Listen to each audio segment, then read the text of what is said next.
अजी इतने हौली हौली लेते जरा देख आई थोड़ी इधर चढ़ जाओ मारिए अंदर चढ़ मुंह तो वाइड हाँ मामला सामने आया जिथे एक ऐप के जरिए ठगी होती है। तो दसदिए कि ये जो शख्स तुम देखते पे जे जिन्हें ये शख्स को ठगी मारी की है। तो दसदिए कि दो ये आपस में मिलते हैं एक ऐप के जरिए उस तो बाद ठगी का जो काम है वो शुरू किया जाता है। ਅੰਮ੍ਰਿਤਸਰ ਕਮਿਸ਼ਨਰ ਦੇ ਥਾਣਾ ਸਦਰ ਵਿਖੇ ਕੱਲ ਸਾਨੂੰ ਵਿਪਿਨ ਕੁਮਾਰ ਸਨ ਆਫ ਨੰਦ ਲਾਲ ਜੋ ਕਿ ਜਹਾਂਗੀਰਪੁਰ ਬਿਹਾਰ ਦਾ ਰਹਿਣ ਵਾਲਾ ਵਾ, ਜਿਸ ਦੀ ਉਮਰ ਕਰੀਬ 20 ਸਾਲ ਹੈ। ਇਹ ਹਾਲ ਵਾਸੀ ਅਜੀਤ ਨਗਰ ਰਹਿ ਰਿਹਾ ਵਾ ਤੇ ਕਲਸੀ ਵੈਟਰਨਰੀ ਹਸਪੀਟਲ ਦੇ ਵਿੱਚ ਐਜ਼ ਗਰੂਮਰ ਦਾ ਜੌਬ ਕਰ ਰਿਹਾ ਵਾ।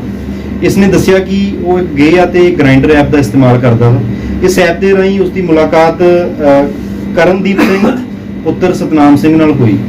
ਇਸ ਤੋਂ ਬਾਅਦ ਇਹਨਾਂ ਨੇ ਆਪਸ ਦੇ ਵਿੱਚ ਇੱਕ ਦੂਜੇ ਦਾ ਨੰਬਰ ਐਕਸਚੇਂਜ ਕਰ ਲਏ ਤੇ ਕਰਨਦੀਪ ਸਿੰਘ ਨੇ ਇਸ ਨੂੰ ਦੱਸਿਆ ਕਿ ਇਹ ਉਸਦੀ ਜੌਬ HDFC ਬੈਂਕ ਦੇ ਵਿੱਚ ਬਤੌਰ ਮਾਰਕੀਟਿੰਗ ਮੈਨੇਜਰ ਕਰਵਾ ਸਕਦਾ ਵਾ, ਜਿਸ ਵਾਸਤੇ ਇਸ ਨੂੰ ਇਹ ਫਾਰਮ ਭਰਨਾ ਪਵੇਗਾ। ਉਸਨੇ ਅਲੱਗ-ਅਲੱਗ ਫਾਰਮਸ ਤੇ ਉਸਦੇ ਸਿਗਨੇਚਰ ਵੀ ਕਰਾਏ ਤੇ ਉਸ ਤੋਂ ਬਾਅਦ ਇਸ ਨੂੰ ਕਿਹਾ ਕਿ ਇਸ ਵਾਸਤੇ ਤਾਂ ਤੇਰੀ ਇੰਨੀ ਅਲੱਗ-ਅਲੱਗ ਜਗ੍ਹਾ ਦੀ ਫੀਸ ਜਾਂ ਤੈਨੂੰ ਇੰਨੀ ਰਿਸ਼ਵਤ ਦੇਣੀ ਪਵੇਗੀ।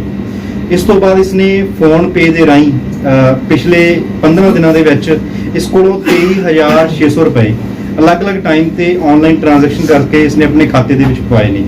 ਹੁਣ ਇਹ ਜੋ ਵਿਪਿਨ ਕੁਮਾਰ ਹੈ ਇਸ ਤੋਂ ਹੋਰ ਪੈਸਿਆਂ ਦੀ ਵੀ ਮੰਗ ਕਰ ਰਿਹਾ ਸੀ ਕਿ ਅਗਰ ਨੌਕਰੀ ਲੱਗਣਾ ਤਾਂ ਇੰਨੇ ਹੋਰ ਪੈਸੇ ਦਿੱਤੇ ਜਾਣ, ਅਦਰਵਾਈਜ਼ ਉਸ ਦਾ ਜੋ ਐਗਰੀਮੈਂਟ ਹੁਣ ਤੱਕ ਉਹਦੇ ਨਾਲ ਹੋਇਆ ਵਾ ਨੌਕਰੀ ਦੇਣ ਦਾ ਉਹ ਐਗਰੀਮੈਂਟ ਕੈਂਸਲ ਹੋ ਜਾਊਗਾ। ਇਸ ਤੋਂ ਬਾਅਦ ਇਸਨੇ ਕੱਲ ਕਰਨਦੀਪ ਨੇ ਜਦੋਂ ਇਸ ਤੋਂ 7,000 ਦੀ ਮੰਗ ਕੀਤੀ ਤਾਂ ਉਸਨੇ ਕਿਹਾ ਕਿ ਉਹ ਖੰਡੇ ਵਾਲੇ ਚੌਂਕ ਦੇ ਕੋਲ ਆ ਕੇ ਉਸ ਨੂੰ 7,000 ਰੁਪਇਆ ਦੇ ਜੇ।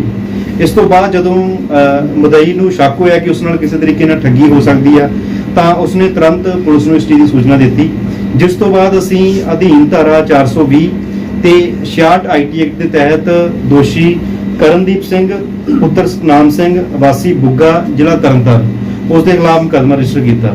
ਜਦੋਂ ਅਸੀਂ ਯੋਜਨਾਬੰਦ ਤਰੀਕੇ ਦੇ ਨਾਲ ਉਸ ਬੰਦੇ ਨੂੰ ਕਾਬੂ ਕਰਨ ਲਈ ਮਦਈ ਨੂੰ ਨਾਲ ਲੈ ਗਏ ਤਾਂ ਅਸੀਂ ਉਸ ਨੂੰ ਮੌਕੇ ਤੋਂ ਅਰੈਸਟ ਕਰਨ ਵਿੱਚ ਕਾਮਯਾਬ ਹੋਏ ਹਾਂ। ਸੋ ਉਸ ਤੋਂ ਬਾਅਦ ਇਹ ਸਾਹਮਣੇ ਆਇਆ ਕਿ ਜੋ ਦੋਸ਼ੀ ਹੈ ਕਰਨਦੀਪ ਹੈ ਬੜਾ ਸ਼ਾਤਰ ਤਰ੍ਹਾਂ ਦਾ ਮੁਜਰਮ ਹੈ।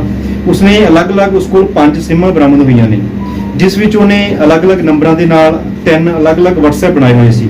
ਇੱਕ WhatsApp ਤੋਂ ਉਹ ਖੁਦ ਬਤੌਰ ਕਰਨਦੀਪ ਉਸ ਨਾਲ ਗੱਲ ਕਰਦਾ ਸੀ, ਦੂਸਰੇ ਤੋਂ ਉਹ ਬਤੌਰ HDFC ਦਾ ਜਨਰਲ ਮੈਨੇਜਰ ਹੋ ਕੇ ਗੱਲ ਕਰਦਾ ਸੀ ਕਿ ਤੁਹਾਡੀ ਐਪਲੀਕੇਸ਼ਨ ਨੌਕਰੀ ਵਾਸਤੇ ਆਈ ਆ ਬਟ ਤੁਸੀਂ ਇਸ ਦੀ ਫੀਸ ਨਹੀਂ ਭਰ ਰਹੇ, ਇਸ ਕਰਕੇ ਫੀਸ ਪੁਖਤਾ ਇੰਤਜ਼ਾਮ ਕਰਕੇ ਫੀਸ ਭਰੀ ਜਾਵੇ। ਤੀਸਰਾ ਉਸ ਦੀ ਮਾਂ ਬਣ ਕੇ ਅਲੱਗ-ਅਲੱਗ ਤਰੀਕੇ ਨਾਲ ਉਸ ਨਾਲ ਗੱਲ ਕਰ ਰਿਹਾ ਸੀ।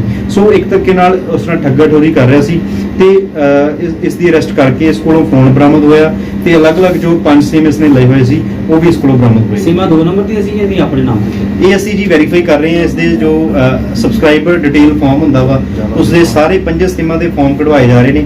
ਅਗਰ ਉਸਨੇ ਜਾਲੀ ID ਕਾਰਡ ਤੇ ਜਾਂ ਕਿਸੇ ਹੋਰ ID ਤੇ ਸਿਮ ਕਾਰਡਸ ਲਏ ਹੋਣਗੇ ਤਾਂ ਬਣਦੀ ਧਾਰਾਵਾਂ ਦਾ ਇਸ ਪਰਚੇ ਦੇ ਵਿੱਚ ਵਾਧਾ ਕੀਤਾ ਜਾਏਗਾ। ਦੁਕਾਨਦਾਰਾਂ ਦੇ ਉੱਤੇ ਵੀ ਕਾਰਵਾਈ ਕੀਤੀ ਜਾਏਗੀ ਜਿਨ੍ਹਾਂ ਕੋਲ ਸਿਮਾਂ ਲੈਤੀਆਂ, ਕਿਉਂਕਿ ਜੋ ਉਹਨਾਂ ਕੋਲ ਫੋਟੋ ਨਹੀਂ ਹੁੰਦੀ ਸਿਮਾਂ ਨਹੀਂ ਮਿਲਦੀਆਂ। ਬਿਲਕੁਲ ਜੀ, ਅਗਰ ਇਸ ਬੰਦੇ ਨੇ ਕਿਸੇ ਦੁਕਾਨਦਾਰ ਕੋਲੋਂ ਇਲੀਗਲ ਤਰੀਕੇ ਨਾਲ ਕਿਸੇ ਦੀ ID ਦਾ ਵਰਤੋਂ ਕਰਕੇ ਅਗਰ ਉਹ ਵੀ ਇਸ ਚੀਜ਼ ਦੇ ਵਿੱਚ ਭਾਗੀਦਾਰੀ ਹਨ ਜਾਂ ਕੋਈ ਮਹਿੰਗਾ ਸਿਮ ਵੇਚਣ ਦੇ ਚੱਕਰ 'ਚ ਕਿਸੇ ਨੇ ਇਲੀਗਲ ID ਜਾਂ ਕਿਸੇ ਹੋਰ ID ਤੇ ਕਿਸੇ ਦਾ ਸਿਮ ਇਸ਼ੂ ਕਰਕੇ ਇਸ ਨੂੰ ਦਿੱਤਾ ਵਾ ਤਾਂ ਦੁਕਾਨਦਾਰ ਨੂੰ ਇਸ ਦੇ ਵਿੱਚ ਦੋਸ਼ੀ ਸਾਬਿਤ ਕੀਤਾ।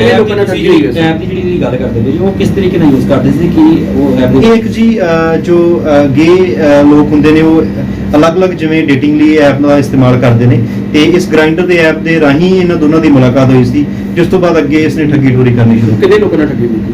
ਇਹ ਹੁਣ ਤੱਕ ਜੀ ਇਸ ਦਾ ਫੋਨ ਅਸੀਂ ਇਸ ਦੀ ਸਰਚ ਕਰ ਰਹੇ ਹਾਂ।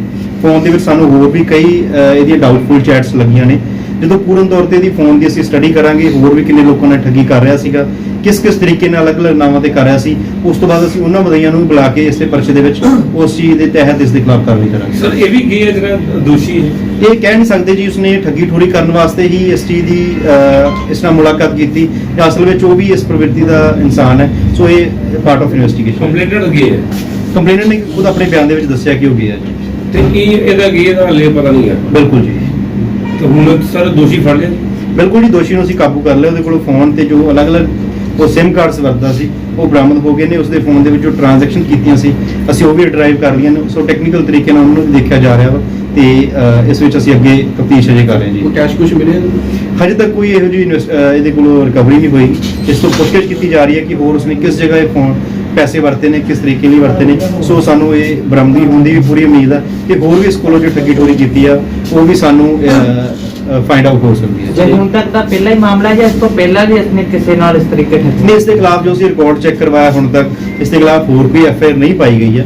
ਬਾਕੀ ਇਸ ਦਾ ਜੋ ਰਸ਼ੀ ਥਾਣਾ ਤਰਨਤਾਰਨ ਦੇ ਵਿੱਚ ਆ ਉੱਥੋਂ ਅਸੀਂ ਤਸੱਲੀ ਬਖਸ਼ ਰਿਕਾਰਡ ਚੈੱਕ ਕਰਾਵਾਂਗੇ ਤੇ ਉਸ ਤੋਂ ਬਾਅਦ ਹੀ ਪੂਰਨ ਤੌਰ ਤੇ ਦੱਸ ਸਕਦੇ ਕਿ ਇਸ ਦੇ ਖਿਲਾਫ ਪਹਿਲਾਂ ਵੀ ਕੋਈ ਠੱਗੀ ਠੋਰੇ ਦੇ ਜਾਂ ਕਿਸੇ ਹੋਰ ਤਰੀਕੇ ਦੇ ਮੁਕੱਦਮੇ ਦਰਜ ਹਨ ਜਾਂ ਨਹੀਂ। ਤੇ ਸਾਰੇ ਜਿੱਦਾਂ ਤੁਸੀਂ ਦੱਸਿਆ ਕਿ ਇਕੱਲਾ ਹੀ 3-4 ਸਿਮਾਂ ਦੇ ਉੱਤੇ ਇਹ ਇਕੱਲਾ ਹੀ ਕਰਦਾ ਪਿਆ ਜਾਂ ਗਰੋਹ ਇੱਕ ਹੋਈ? ਇੱਕ ਇਕੱਲਾ ਜੀ ਖੁਦ ਗੱਲਬਾਤ ਕਰਦਾ ਸੀ ਸਾਰੇ ਫੋਨਸ ਤੋਂ। ਇਹਦੇ ਕੋਲੋਂ ਹੀ ਸਾਰੀਆਂ ਸਿਮਾਂ ਬਰਾਮਦ ਹੋਈਆਂ। ਇਹਨੇ ਫੋਨ ਦੇ ਵਿੱਚ ਹੀ 3 WhatsApp ਅਲੱਗ-ਅਲੱਗ ਚਲਾਈ ਹੋਈ ਸੀਗੀ, ਜਿਸ ਤੋਂ ਇੱਕ ਖੁਦ ਬਣ ਕੇ, ਇੱਕ ਬੈਂਕ ਦਾ ਜਨਰਲ ਮੈਨੇਜਰ ਬਣ ਕੇ, ਇੱਕ ਆਦੀ ਮਦਰ ਬਣ ਕੇ ਅਲੱਗ-ਅਲੱਗ ਤਰੀਕੇ ਨਾਲ ਗੱਲਬਾਤ ਕਰਦਾ ਸੀ ਜੀ। ਕੀ ਮੈਸੇਜ ਕੀ ਦੇਣਾ ਚਾਹੋਗੇ ਸਰ ਆਮ ਜਨਤਾ ਨੂੰ? ਜਿਸ ਤਰ੍ਹਾਂ ਮੈਂ ਆਮ ਜਨਤਾ ਨੂੰ ਇਹੀ ਮੈਸੇਜ ਦੇਣਾ ਚਾਹੂੰਗਾ ਕਿ ਅਗਰ ਤੁਹਾਨੂੰ ਕੋਈ ਜੌਬ ਦਾ ਕੋਈ ਕਹਿੰਦਾ ਵਾ ਤਾਂ ਉਸ ਨੂੰ ਪਹਿਲਾਂ ਵੈਰੀਫਾਈ ਕਰੋ, ਕਿਉਂਕਿ ਕੋਈ ਵੀ ਜੌਬ ਇਦਾਂ ਪੈਸੇ ਨਾਲ ਨਹੀਂ ਮਿਲਦੀ। ਅਗਰ ਤੁਹਾਨੂੰ ਕਿਸੇ ਇੰਸਟੀਟਿਊਸ਼ਨ ਦੇ ਵਿੱਚ, ਕੋਈ ਗਵਰਨਮੈਂਟ ਇੰਸਟੀਟਿਊਸ਼ਨ ਦੇ ਵਿੱਚ, ਕੋਈ ਪ੍ਰਾਈਵੇਟ ਇੰਸਟੀਟਿਊਸ਼ਨ ਦੇ ਵਿੱਚ ਕੋਈ ਜੌਬ ਆਫਰ ਕਰਦਾ ਵਾ ਤਾਂ ਖੁਦ ਉਸ ਇੰਸਟੀਟਿਊਸ਼ਨ ਦੇ ਵਿੱਚ ਵਿਜ਼ਿਟ ਕਰੋ, ਉੱਥੇ ਜਾ ਕੇ ਪੁੱਛੋ ਕਿ ਕਿਸੇ ਤਰੀਕੇ ਨਾਲ ਕੋਈ ਵੈਕੈਂਸੀ ਨਿਕਲੀ ਹੈ ਜਾਂ ਨਹੀਂ, ਕੀ ਉਸ ਤਰੀਕੇ ਨਾਲ ਕੋਈ ਅਖਬਾਰ ਦੇ ਵਿੱਚ ਕੋਈ ਉਸ ਚੀਜ਼ ਦੀ ਕੋਈ ਐਡਵਰਟਾਈਜ਼ਮੈਂਟ ਆਈ ਹੈ ਜਾਂ ਨਹੀਂ। ਉਸ ਤੋਂ ਬਾਅਦ ਹੀ ਵਿਸ਼ਵਾਸ ਕਰੋ, ਫਾਰਮ ਭਰ ਕੇ ਉਸ ਇੰਸਟੀਟਿਊਸ਼ਨ ਦੇ ਵਿੱਚ ਜਮ੍ਹਾਂ ਕਰਾਓ ਤੇ ਜੋ ਅਗਰ ਕੋਈ ਤੁਹਾਨੂੰ ਪੈਸੇ ਦੀ ਮੰਗ ਕਰਦਾ ਕੋਈ ਜੌਬ ਵਾਸਤੇ ਉਹਦੀ ਤੁਰੰਤ ਇਨਫੋਰਮੇਸ਼ਨ ਪੁਲਿਸ ਨੂੰ ਦਿਓ ਤਾਂ ਕਿ ਅਸੀਂ ਠੱਗੀ ਠੋਰੀ ਤੋਂ ਬਚ ਸਕੀਏ। ਠੀਕ ਹੈ ਜੀ, ਥੈਂਕ ਯੂ।